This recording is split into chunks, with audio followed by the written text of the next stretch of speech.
Bonjour à toutes et à tous, bienvenue dans King Energy. Comment ça va, monsieur Fernand Lopez? Je vais bien toi-même. Bah ça, C'est euh, vas-y, qu'est-ce que tu veux dire? euh, non mais tu me prends très tôt le matin, Euh, c'est chaud, tu vois. Ah, ma tête le matin, c'est chaud. Aïe aïe aïe, ouais mais bon, ouais, il faut ce qu'il faut. On va commencer tambour battant par cette UFC 290 qui sur le papier ne nous hypait pas et finalement l'adage des cartes qui sont sur le papier les moins folles délivre à fond, ça s'est encore vérifié. Une carte de folie. Moi, j'ai kiffé. Des combats très surprenants. La première grosse surprise pour moi, c'était quand même Adesanya. Qu'est-ce que je raconte? Ouais, C'était Dricus Duplessis. Jacques Duplessis contre Whittaker. Je n'ai pas vu venir. Bah, personne n'avait vu dire ça, mais surtout, mais après, voilà. La vraie question, Fernand, c'est quelqu'un comme Dricus Duplessis, là, qui arrive à reproduire ça, tu sais, d'être toujours une période dans le dur, ensuite il arrive à perturber ses adversaires. Est-ce que Mhm. toi, t'as déjà eu un des mecs comme ça, et aussi tu te dis, est-ce que ça fait pas partie du plan aussi d'avoir un type qui, il y a toujours ce premier round où faut qu'il se mette un petit peu en marche, et après, il a chopé le timing de son adversaire, et c'est bon. Parce que là, j'ai enfin, je sais pas ce que t'en penses toi, mais on n'est plus dans le hasard, la chance, la contre-performance de Whitaker ou autre, tu vois. Non, il a une méthode qui est simple. Et on l'a identifié. Je pense que pas mal de personnes. J'ai écouté Adesanya parler de lui et il est identifié comme étant un mec qui trouve toujours le moyen de gagner. Il n'est pas précis, il n'est pas le plus technique, mais il trouve toujours le moyen de gagner parce que il a cet accélérateur qui met en route et peu importe comment il n'est pas précis ou comment il n'est pas technique, il met l'accélérateur en route et comme il envoie quand même, il a une frappe lourde, il a des mains lourdes, bah, ça fait des dégâts. Je, c'est compliqué de gérer ce genre de gars.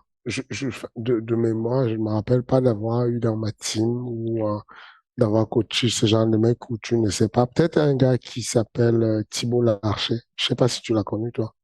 Un Français 77 kilos, très bon combattant, qui avait ce truc-là qui ne payait pas de mine et à chaque fois qu'il arrivait en combat, il choquait tout le monde. À un moment donné, il était classé numéro 2 en 67 kilos en France, Thibault Larcher. Très solide, avec une tête d'ingénieur, mais très compliqué à aller jusqu'au bout du projet avec lui.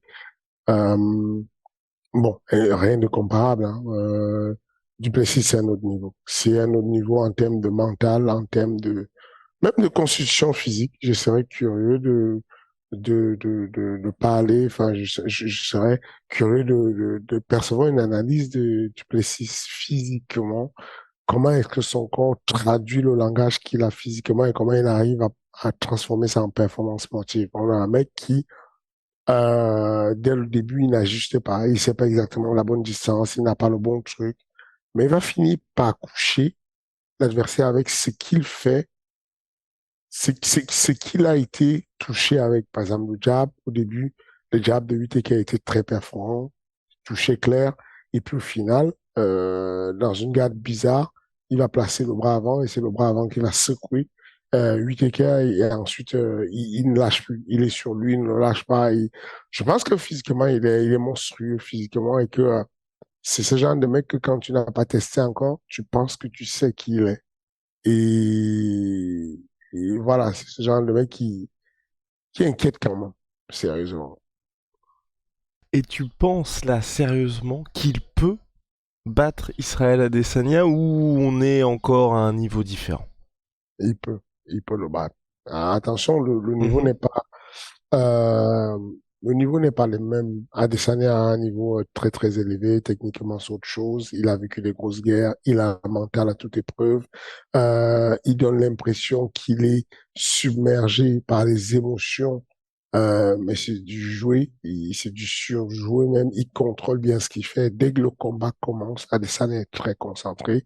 Il sait vers où il va, il sait ce qu'il veut faire. Donc la solution n'est pas très loin de ce qu'avait trouvé une fois Pereira, qui était de transformer le combat en quelque chose de bagarre où il y a Adesanya qui rase les murs, qui est en train d'être noyé, submergé et qui essaie de faire ses déplacements latéraux et sur un malentendu, même si ce n'est plus un malentendu quand on parle du Plessis, parce qu'on sait qu'il reproduit la même chose encore et encore, il va finir par le toucher à un moment donné quand l'autre est en train de s'enfuir avec un large crochet pour le déstabiliser, ensuite le fixer et terminer le combat. C'est une possibilité dans un monde parallèle. Dans un monde parallèle, voilà. Et tout le truc du trash talking, toi, tu en penses quoi là? Parce que c'est vrai que c'est la grosse question du moment. Est-ce que toi, tu trouves que là, on atteint des... on commence à se rapprocher lentement, mais sûrement des pires heures de McGregor Habib, ou tu te dis ça fait partie de la promo et il faut laisser faire? De toute façon, même si on ne laisse pas faire, tu peux rien faire.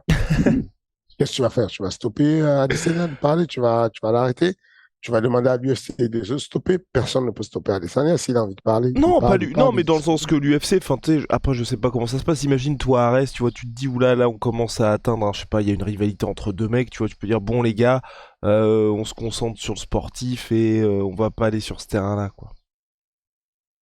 Tu ne peux pas dire ça à des gens. Ils vont décider eux-mêmes. En gros, Duplessis a l'air de vouloir Mhm. rester sur le sportif et sur la fanbase sportive. Adesanya, lui, il a intérêt, lui, il a envie de ramener les gens à l'histoire de Duplessis et à son histoire, à lui, à son ADN, à sa vie. Les deux postures s'entendent. Ça ne me choque pas plus que ça. Comment dire? Au début, quand ce truc se déclenche dans l'octogone, je suis un peu gêné parce que c'est brutal. On ne s'y attend pas. Et on le voit qui balance le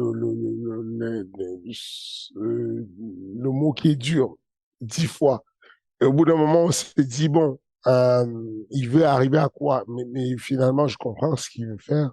Ce qui veut dire, OK, tu veux, tu veux qu'on se mette sur la même ligne? Bah, allons-y, je vais te traiter comme tel et on va voir comment tu réagis. Ou en tout cas, on va voir comment le public réagit.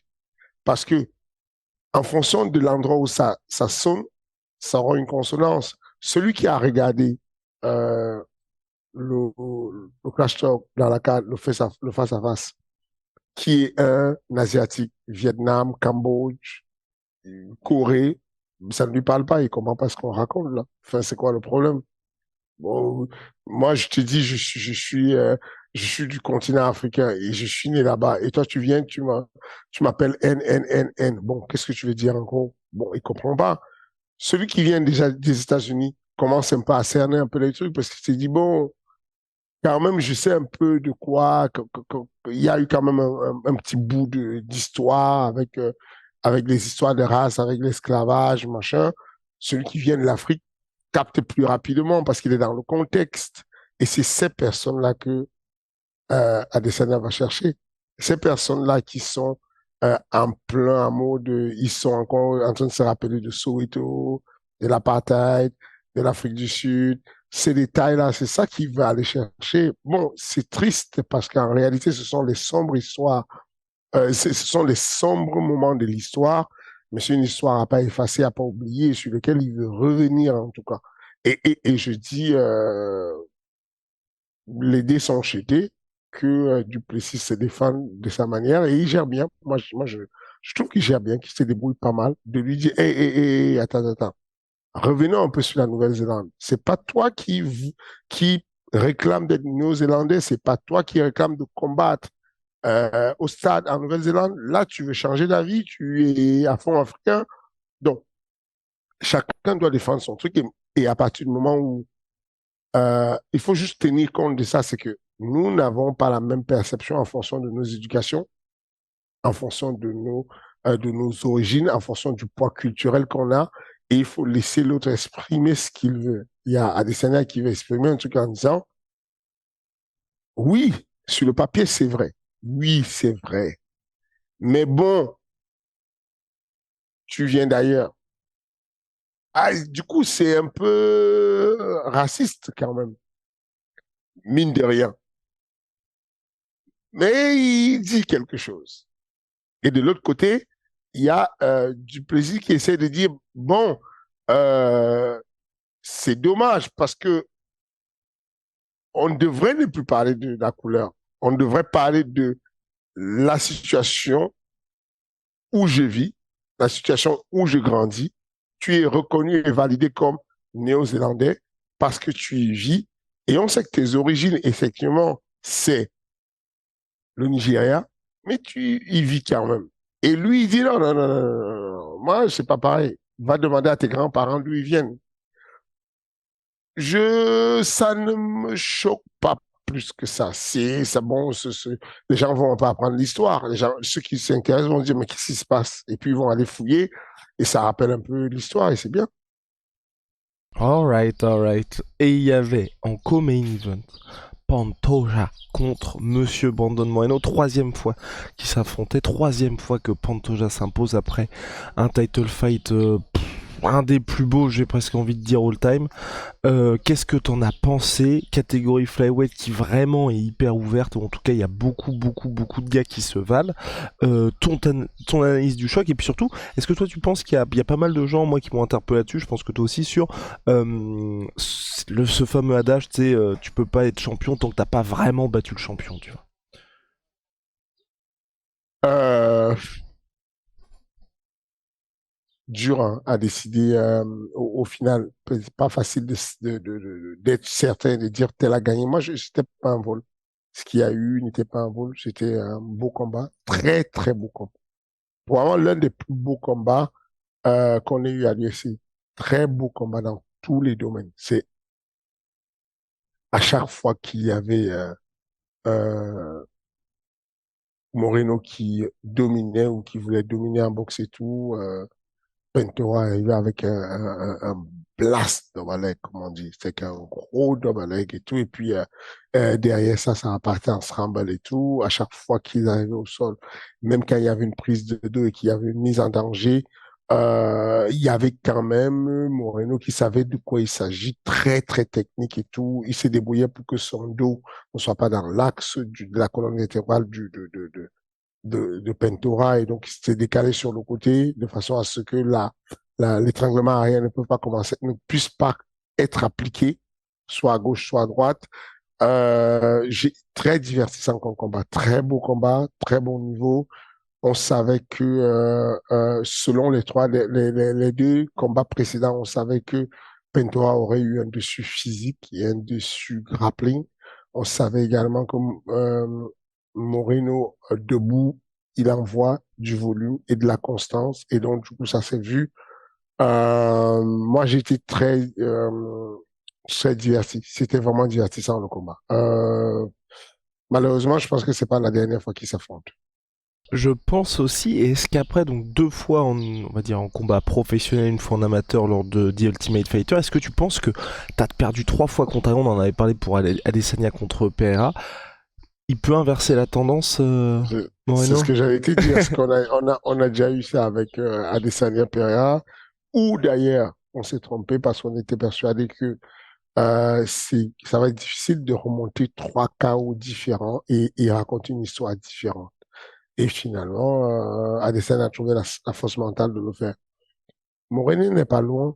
Il a fait une très belle performance. Je pense qu'il aurait un peu plus accéléré sur le volume et la pression au niveau de la boxe. Peut-être qu'il aurait fait une différence euh, difficile à dire qui va gagner, mais c'est un match qu'on reprendra avec. Et pourtant, d'habitude, quand il y a déjà des rematchs, déjà, moi, je suis moins chaud. Quand il y a une trilogie, je suis encore moins chaud. Mais là, je suis chaud. C'était très divertissant comme combat. Ouais, et extrêmement serré. Dernier point sur cette UFC 290. Alexander Volkanovski qui va redevenir co-numéro 1 au classement pound for pound. Vraiment, il m'a impressionné parce que je m'attendais à ce qu'il gagne, mais de cette manière-là, vraiment une classe d'écart. Alexandre Legrand, aussi simple que ça. Alexandre Legrand, c'est le patron des featherweight de toute l'histoire du MMA. Wow, ok. Ne, ne me dis rien, je suis José Aldo. Ne dis rien. Tu veux dire, je ne veux rien entendre. Dis ce que tu veux. Effectivement, 70 kilos, c'est compliqué. parce que il n'a pas été à la hauteur de l'islam et que il n'a pas vu venir. Mais je te dis, 66 kilos, il est le patron incontesté de l'histoire du MMA. On ne peut pas faire mieux. Il est resté super longtemps en pound for pound. Il a dominé sa caté. La manière dont il a battu hier Rodriguez, c'est full domination. C'est OK. T'es bon, t'as des high kicks, tu me les mets dans la tête, je m'en moque complètement, tu enchaînes avec des beaux combos, voilà, j'avance sur toi, je te déclenche la guerre, je t'amène au sol, je te tape. Enfin, c'est, non, performance maîtrisée. Moi, j'ai aimé, c'était bien, performance maîtrisée. Et puis, non, il n'est pas pan for pan, il est pan for pan.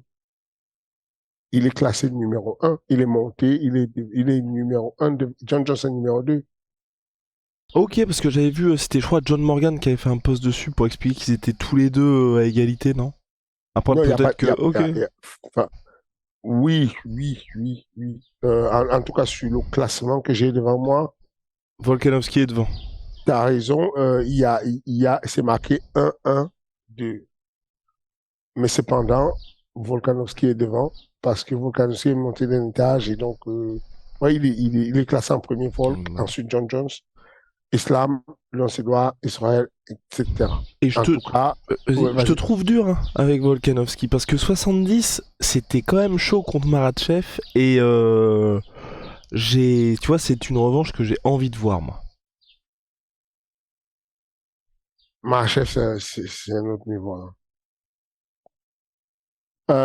Comment te dire? Euh, Makhachev, je ne suis même pas sûr que Makhachev était à 80%. Je pense que si les deux se repréparent et Islam se met aussi en mode prépa, euh, il y aura encore un beau combat, mais c'est dur quand même. C'est que de la manière dont, de la même manière où je peux dire sans risque de me tromper qu'en featherweight, c'est le boss et que tu peux ramener qui tu veux. Tu peux ramener des tueurs comme Max Holloway. Tu peux me dire ce que tu veux sur Brian Ortega. Tu peux dire tout ce que tu veux, mais purement, simplement, physiquement, techniquement, stratégiquement, ce que tu veux, il domine et marche sur tous sans équivoque. Ou à 70 kilos, ça devient tendu. Et même ça, c'est un statement. Et même ça de dire que le mec, il est assis à 66 kilos et il domine complètement les 66 kilos. Et il va faire le match du siècle contre le mec qui est l'un des meilleurs combattants aussi au monde, qui est Islam Makhachev, dans une catégorie au-dessus. Ça te dit qui est Alexander Le Grand. Ouais, ouais, ok, j'entends parfaitement. Fernand, avant le gros sujet de la semaine concernant les actualités, il y a deux points. Déjà, le retour de monsieur William Gomis pour l'UFC Paris. Comment ça s'est passé? Comment c'est fait? Est-ce que c'était déjà dans les, on va dire, dans les cartons depuis un moment? Non, il n'y avait pas de nom dans les cartons, mais il y avait juste la promesse que William Gomis allait être sur Paris. C'était juste une promesse verbale. Après la performance qui est passée sous les radars, hein. On n'en a pas beaucoup parlé, mais William Gomis, ce qu'il a fait contre Francis Marshall, c'est pas anodin, hein. C'est pas, c'est quand on organise un combat contre Francis Marshall qui a fait le TUF, donc non, non, le Contender Series, donc il y a un investissement de l'UFC sur ESPN. Quand on envoie un jeune invaincu comme ça contre William Gomis à Vegas, on compte vraiment en faire enfin, on compte utiliser William Gomis pour que Marshall soit très connu de la même manière qu'on est en train de fabriquer et de monter progressivement un jeune combo. Euh, et donc, c'est une belle performance. C'était dur, hein, très dur à la fin, mais stratégiquement, c'était un combat où il était sous pression. Il a démontré qu'il sait combattre sous pression. Il sait combattre quand il y a un mec qui veut vraiment. l'arracher et le poser sur son derrière. Il sait combattre, il sait se défendre, il sait trouver des solutions, il sait frapper, il sait bouger, d'autant plus que son adversaire, il frappe fort. Et donc, du coup, à la fin du combat, j'attends 2, 3 jours, je renvoie un message au matchmaking pour lui demander, bon, qu'est-ce qu'on fait la suite? Nous, on aimerait être à Paname. Et donc, oui, ça devrait le faire. On devrait avoir la place pour vous sur Paris, pas de souci. Et puis à partir de là, on attend. Et puis là, la nouvelle est tombe et tout, on envoie le nom avant même de regarder ou quoi que ce soit. Il avait déjà dit oui, William. Je lui ai envoyé le nom et je lui ai dit qu'est-ce que tu penses? Mais il a même pas regardé le nom, c'est Paris, let's go. Et donc voilà, c'est tout. Et concernant l'adversaire, toi, est-ce que c'est un nom que tu voulais? C'était ce que tu recherchais en termes de step-up? Non, Ouais. honnêtement, non, c'est pas le nom que je voulais, mais ça a un sens pour moi. C'est un bon match où je trouve de l'équilibre. Sincèrement de l'équilibre. Je pense que c'est un match difficile parce que le mec est difficile à finir, il est un peu compliqué à gérer, mais je pense que William Gomis est aussi difficile à gérer, difficile à soumettre, difficile à finir. Et je pense qu'on aura encore un de ces matchs où il y a une belle guerre et puis William gagne à la fin. Alright. Et tout dernier point, Fernand, sur les actualités, on en avait parlé brièvement avant l'enregistrement de l'émission, c'est l'évolution du classement de Sergei Pavlovich, parce que toi, tu connais un petit peu les dessous du MMA et des négociations.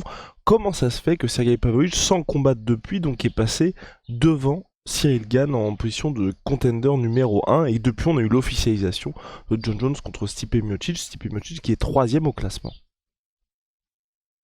Je pense que ça arrive souvent. Nous, on en a bénéficié à un moment donné qu'on puisse passer devant en termes de classement, monter d'un coup parce qu'il y a une contre-performance de quelqu'un qui est au-dessus.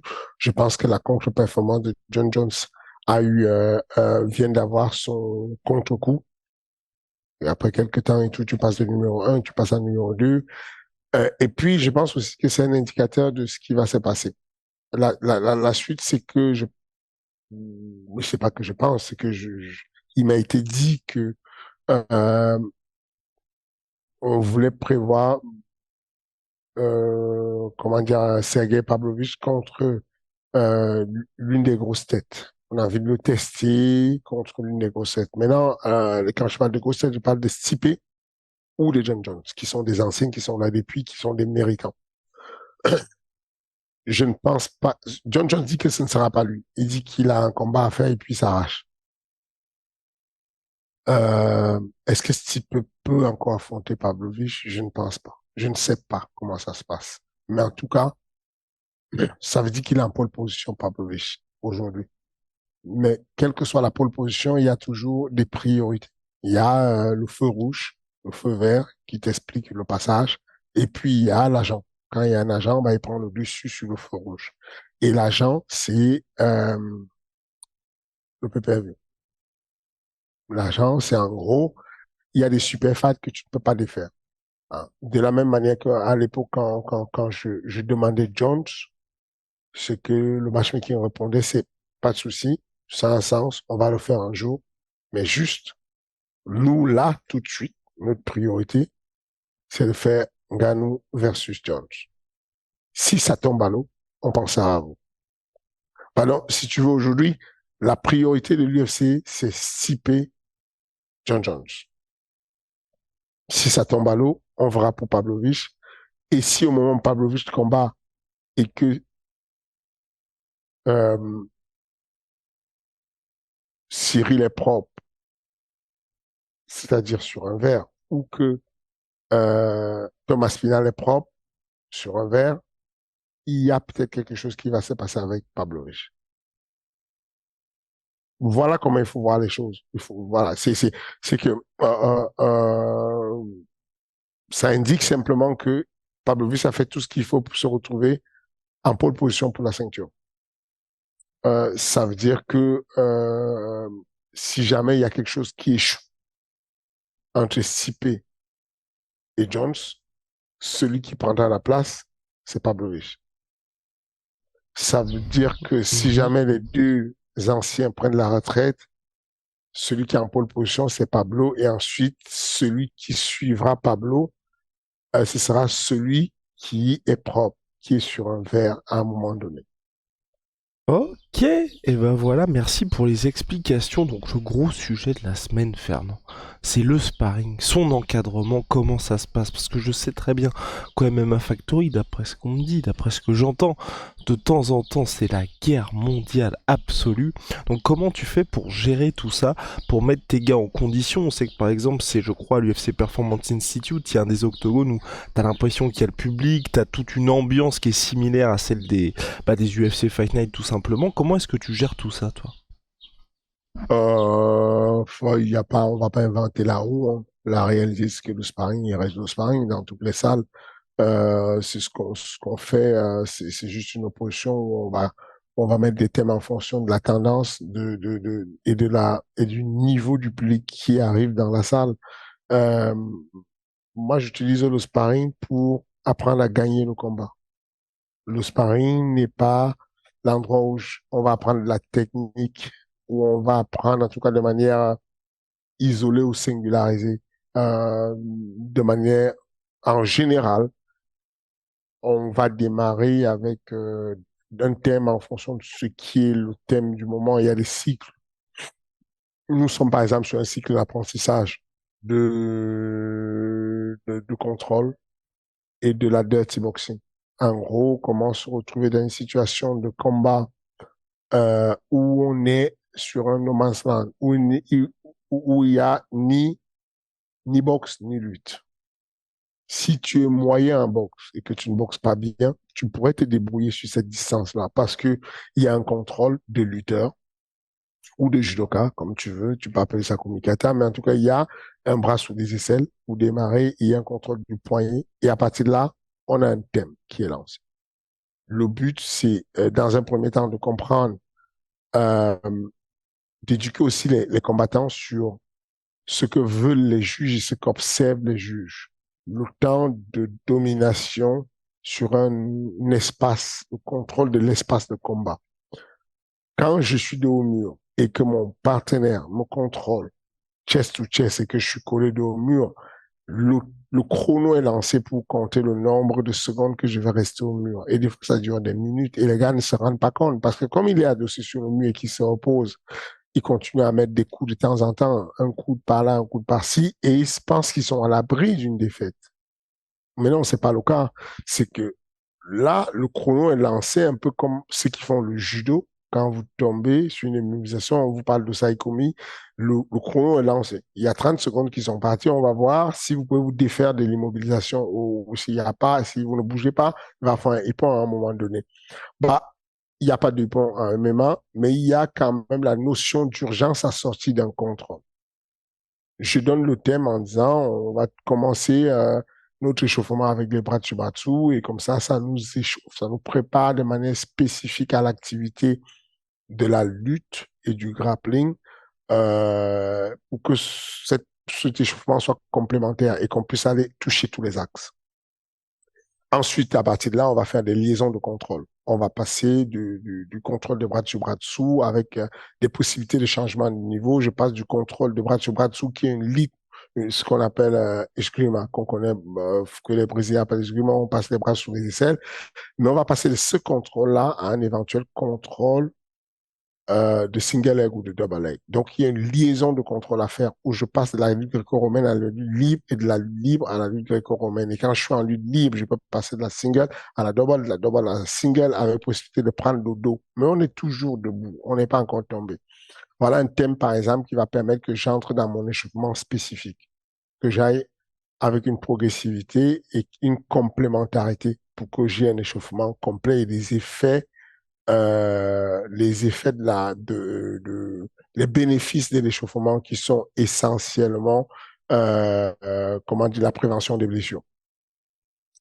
Et à partir de là, petit à petit, on va injecter des éléments dans la situation. On est toujours sur l'idée de contrôler le gars sur le mur et donc on va monter en sparring en se disant, moi, ce que je veux, c'est que vous teniez en compte des juges, du spectateur et de tout le monde et que vous alliez chercher ce qu'il vous faut.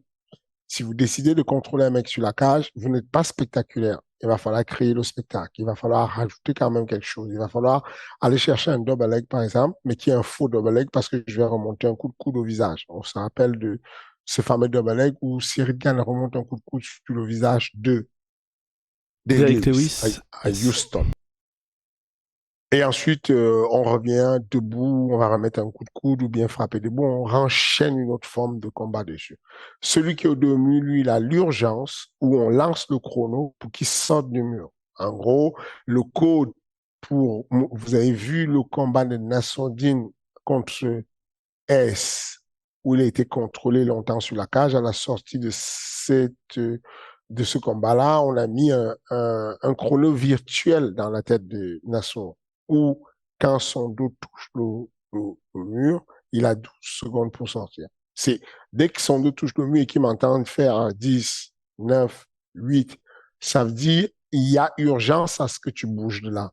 Et bouger de là ne veut pas dire je veux sortir d'un côté et forcer d'un côté, c'est plus donner des incertitudes et de donner des fausses directions pour finalement sortir. Voilà un thème qui va monter progressivement et qui va, mine de rien, échauffer pas mal, préparer pas mal, mais en même temps, aller vers ce que j'appelle un, un entraînement systémique.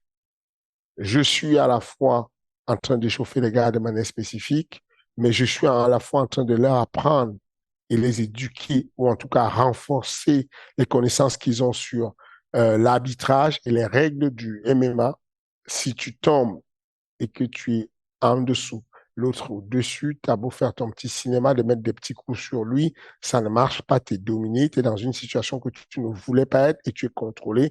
Il faut qu'il y ait le chrono qui se mette dans ta tête, le compte à rebours qui dit, à partir de maintenant, il y a une urgence, soit à renverser, soit à me relever, soit alors mais il faut faire quelque chose. Soit je suis extrêmement efficace au sol là, et j'attaque et je monte mes jambes en escalier et je me mets à attaquer toute forme de soumission possible.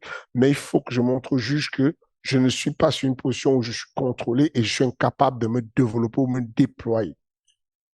Et petit à petit, quand les choses sont devenues très sérieuses et qu'on a monté toutes les étapes où je vais passer des systèmes de déséquilibre au système de chute complètement. Donc, au début, je ne fais pas tomber puisqu'on n'est pas encore assez chaud, mais petit à petit, je vais introduire des déséquilibres contrôlés et petit à petit, je vais amener des aminos. Je vais faire, il y aura des aminos au sol qui sont autorisés avec tout ce qui contourne, tout ce qui passe autour, donc les coups de genoux, les coups de coude, c'est toujours de l'éducation. Quand il y a un genou qui est par terre, je vais éviter de mettre mon coup de genou à la tête, je vais le mettre au corps, je vais prendre toutes les opportunités. C'est le moment de les éduquer. C'est vraiment le cours pour gagner le combat. Mais gagner le combat, y compris par les vices de procédure, c'est qu'au bout d'un moment, il faut gagner le combat. Et ensuite, il y a des cours qui ne sont pas des sparring, qui sont des cours où on va faire cet échauffement généralisé, ensuite spécifique, ensuite l'apprentissage de la technique et tout ce que tu veux. Mais sur les sparring qu'on fait au MMA Factory, en tout cas, on a pour objectif de s'habituer à faire des combats et de s'habituer à gagner les combats. Et donc, au final, on va sortir du thème qui était isolé, qui était ce thème-là de dire on va faire le combat contre la cage et la dirty boxing, ou si je suis pas un bon lutteur, même si je suis un Nakmoui, je viens du Muay Thai, je pourrais aller pousser quelqu'un sur la cage, le contrôler sur la cage et le gérer alors que je ne suis pas naturellement un lutteur. Pareil pour le boxeur. Si je suis pas naturellement un boxeur, je pourrais aller couler Tyson et puis rester au contact avec lui et gérer et mettre des petits coups parce que c'est ce qu'on appelle la dirty boxing et tout le monde est capable de le faire. Enfin, tout le monde devrait. On n'a pas besoin de skills, de 10 ans de skills pour comprendre comment aller faire la dirty boxing. On a besoin juste de s'habituer à le faire parce que c'est un type de filière et de gestion d'énergie différent que le reste du combat. Quand on a fait ça, quand on est chaud, on va repartir sur un thème central où on va mettre en exergue tout l'OMMA. Donc, on lance un thème de combat, mais on garde en tête la prédominance de l'exploitation des opportunités contre la cage. On va faire un sparring normal, mais quand il y aura l'opportunité, j'attends de mes élèves qu'ils appliquent ce qu'on vient de voir et qu'ils utilisent ce qu'on vient de voir. Et à partir de là, la guerre est partie. Là, je parle d'un cours collectif. Et ensuite, effectivement, il y a des sparring qui sont des sparring à cours individuels. Quand on a une date de combat, William Gomis, boum, c'est annoncé, il a une date de combat. On se met à passer des coups de fil. On appelle Victor Yoka, le petit frère de Tony Yoka, qui va venir nous aider à faire le sparring en boxe anglaise. On va appeler deux jeunes caucasiens qu'on a à la salle qui sont très bons dans leur domaine. Mustafaev qu'on a vu combattre sur Arès. Euh, et puis, j'oublie le nom du second, qu'on va amener en sparring sur la même séance où ils vont lutter contre William Gomis. L'idée, c'est de gérer la lutte, de gérer le pied-point de haut niveau avec des sparring comme ça. Et là, c'est individuel. Là, on fait une cellule, on partage les vidéos de l'adversaire avec les sparring. On va chercher à faire du profiling, de faire à ce que les sparring en question jouent le rôle et imitent complètement l'adversaire. Et puis, on sépare ça complètement. Là, on n'est pas dans... On sépare ça complètement du développement technique et stratégique le lendemain ou le jour d'après ou le jour d'avant. En gros, ce que j'aurais fait en sparring qui n'était pas bien, ça va être noté, ça va être retravaillé le lendemain techniquement, stratégiquement sur les pattes d'os.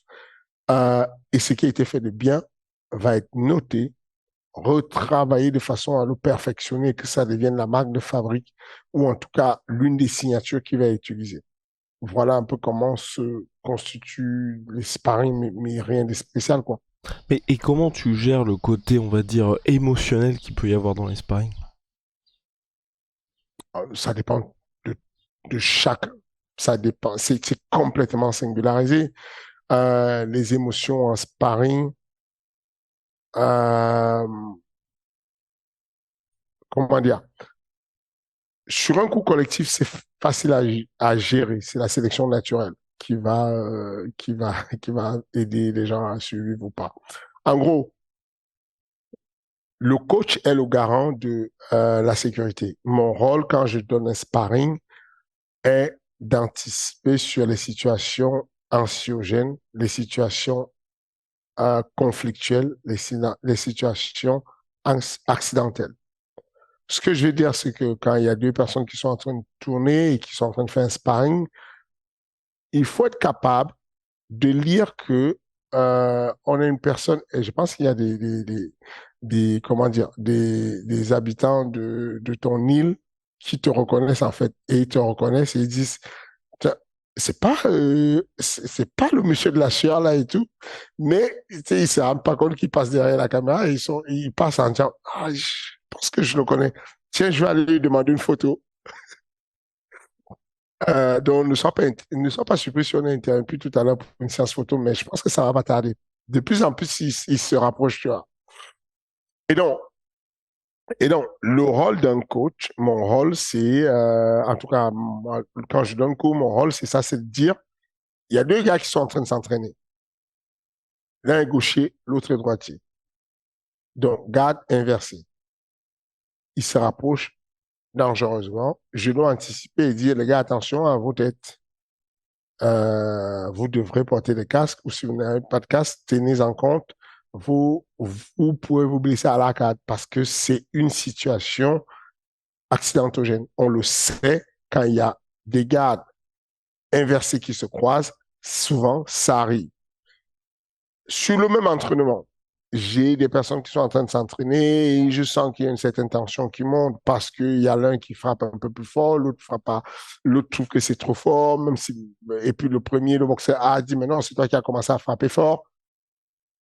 Il faut pouvoir le lire rapidement avant qu'il y ait des mots qui s'échangent et que je puisse anticiper sur cette situation conflictuelle, que j'intervienne et que je stoppe le cours et que je change de partenaire. Je vais juste dire on change de partenaire. Ils vont changer de partenaire. Mais même eux ne se rendent pas compte que je viens d'éviter un conflit, que je viens d'éviter une guerre. Ils vont redescendre, ils vont tourner avec d'autres personnes et éventuellement ils vont se recroiser, mais la dynamique ne sera plus la même parce qu'on sera sur un autre thème de travail où l'autre a oublié qu'il a été frappé d'une manière ou d'une autre. Voilà. Et puis, il y a j'essaie de donner des exemples. Hein. Je vous ai parlé de cette situation, euh, les situations accidentogènes qui peuvent apporter des blessures, des attitudes, la manière, sur les projections, il faut qu'on puisse anticiper. Je regarde des jeunes tourner, je vois qu'il y a certaines projections et je vois qu'il y a un jeune qui vient faire des prises de judo, par exemple. Il va faire Osotogari. C'est une espèce de barrage de jambe sur jambe. Donc, ma jambe est censée aller derrière le creux de popité de l'adversaire pour le faire tomber. Quand cette jambe est derrière son creux de popité, on est sur l'axe de la flexion naturelle du genou. Et donc, il n'y a pas de risque ou en tout cas de contraintes biomécaniques fortes sur le genou. Mais je vois un autre jeune de notre côté qui veut faire la même technique. Il ne sait pas le faire, il va placer sa jambe en barrière sur le côté latéral et le côté du ligament extérieur du genou. Je dois être capable rapidement d'intervenir, de stopper ces jeunes-là pour qu'on évite le drame. Parce que il va forcer, s'ils sont lourds en plus, ça va forcer et résister longtemps de l'autre côté, surtout s'il n'y a pas d'expérience. Au lieu de se laisser tomber, l'autre va résister. Il y aura rupture des ligaments à un moment donné. Ça, c'est un peu le rôle de coach, d'aller réguler ça. Il est l'arbitre qui va réguler tout l'entraînement et avoir l'œil partout pour coacher. Et ensuite, il va figer des scènes. Moi, ce que j'aime, c'est ça, dans l'apprentissage. Quand je vais me rendre compte qu'il y a quelque chose, une situation intéressante pour moi et que l'un des athlètes n'a pas compris ce qui se passe, je vais stopper comme un arbitre fait, poser mes deux mains sur lui ou juste dire, les appeler par le prénom et dire ne bougez pas, ne bougez surtout pas, ne défaites pas la prise. Et là, je fise la situation et je vais analyser avec eux et tout le monde pour que tout le monde en profite en disant, bon, tu vas sur cette situation. Tu l'as déjà fait 2 fois et tu as perdu la main 2 fois parce que tu n'as pas compris que la suite du mouvement ici, c'est que tu es ton bras sous l'aisselle. Si tu ne l'as pas sous l'aisselle, voilà comment il se débrouille à se retrouver dans ton dos. J'explique. Ensuite, il comprend et ensuite, je relaisse l'entraînement repartir, redémarrer et enfin, continuer en fait son cours. Le grand rôle du coach, c'est ça, c'est réguler l'entraînement sur tous ces aspects dont je viens de parler. Et puis, c'est pas une affaire d'ego, c'est une affaire d'émotion surtout. Il y a des émotions qu'on a en fonction des gens. Je prends le cas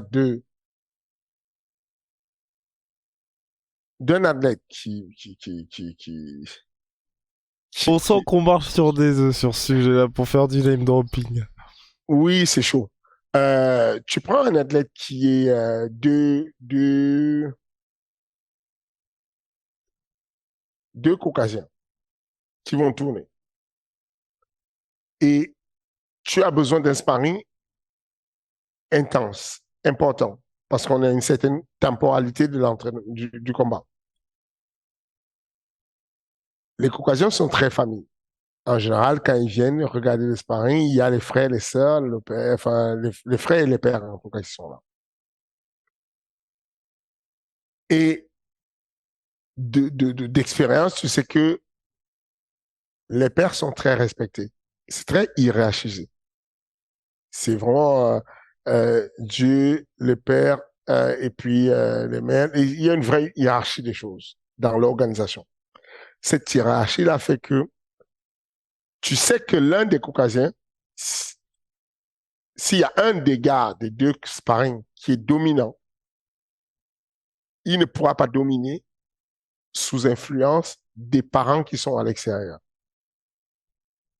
À toi de voir ce que tu veux. Si tu fais un sparring qui est un sparring technique où il y a de la stratégie, de l'intelligence, tu laisses le combat se dérouler. Si tu laisses, si tu veux un sparring disputé, équilibré, tu vas devoir demander gentiment la veille aux parents de ne pas venir. Et là, tu auras tout un autre état d'esprit. Parce que par respect, on ne domine pas outrageusement un partenaire. On n'apporte pas l'intensité dure sur un partenaire quand il y a son parent à côté. Parce que c'est une insulte, c'est un manque c'est chaud. Et puis, il y a des personnes qui, naturellement, juste ne peuvent pas le faire. je peux dropper le même dessus, c'est pas, il le sait,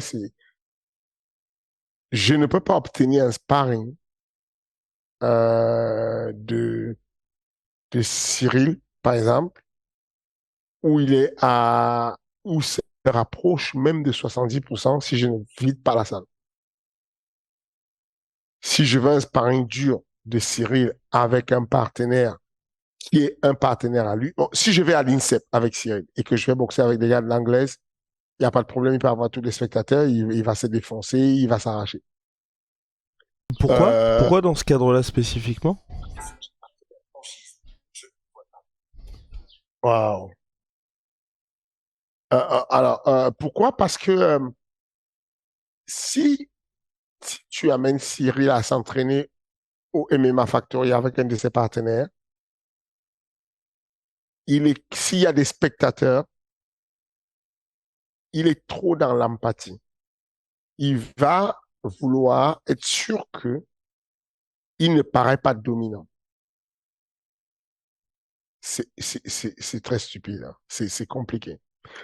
Il va se mettre dans des situations de danger pour ne pas faire perdre la face à son partenaire. Si ces deux-là se retrouvent tout seuls et qu'il n'y a personne, il n'y a que moi qui regarde, il va le mettre bien. Ou en tout cas, il va s'amuser avec lui parce qu'il y a un peu une notion de domination. S'il sent qu'il y a des gens qui regardent, c'est un peu une forme d'humilité dans le défi sportif. Et donc, du coup, si tu veux vraiment le développer, tu es obligé de faire les choses différemment. Et puis, il y a d'autres personnes, c'est le contraire. Il y a des personnes qui ont une tendance très forte. Si tu veux obtenir un sparring intelligent, parce qu'eux, ils n'ont pas besoin de gérer les émotions, ils sont ultra actifs, très, très excités quand il y a un sparring. Mais c'est incroyable. Il me veut mon téléphone. Donc, si on a quelqu'un qui est très excité, en gros, il y a un curseur à avoir. Quelqu'un de très euh, pas excité, c'est relou pour le coach, parce que du coup, il y a une motivation à aller chercher, à le ramener, pour lui dire, bon, il faut y aller, quoi. J'ai compris que c'est ton ami, c'est ton pote, mais il faut y aller. D'un autre côté, tu as un autre qui est très excité, très enclin à vouloir faire le combat, il faut le ramener. Et donc, s'il y a des caméras, par exemple, il y a des personnes où je ne vais pas faire un sparring s'il y a caméra.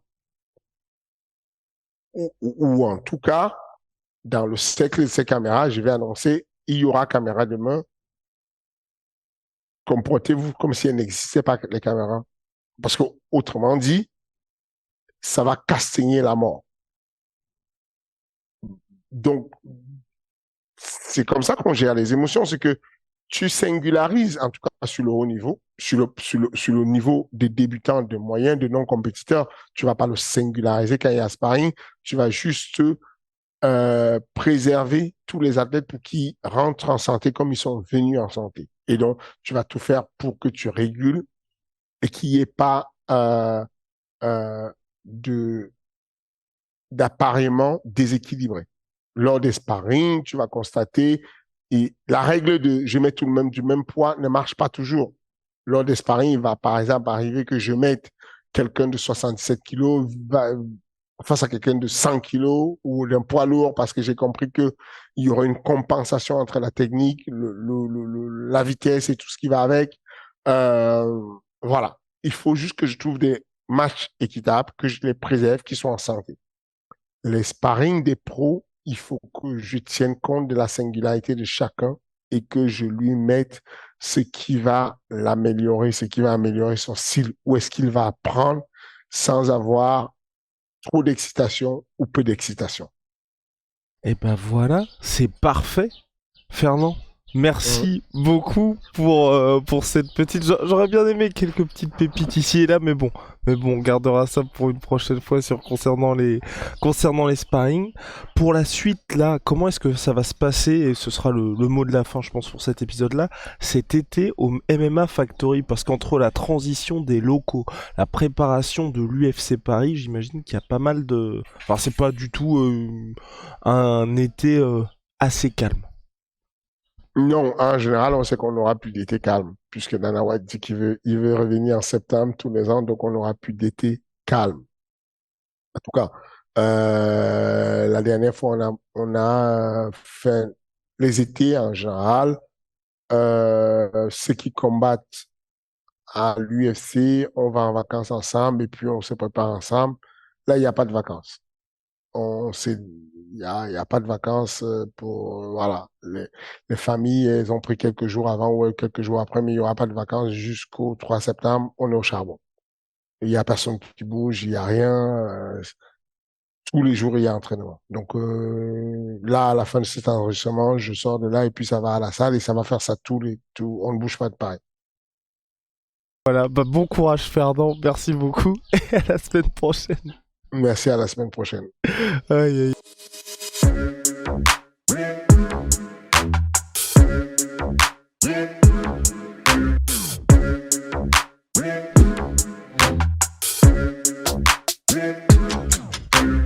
Fucking come and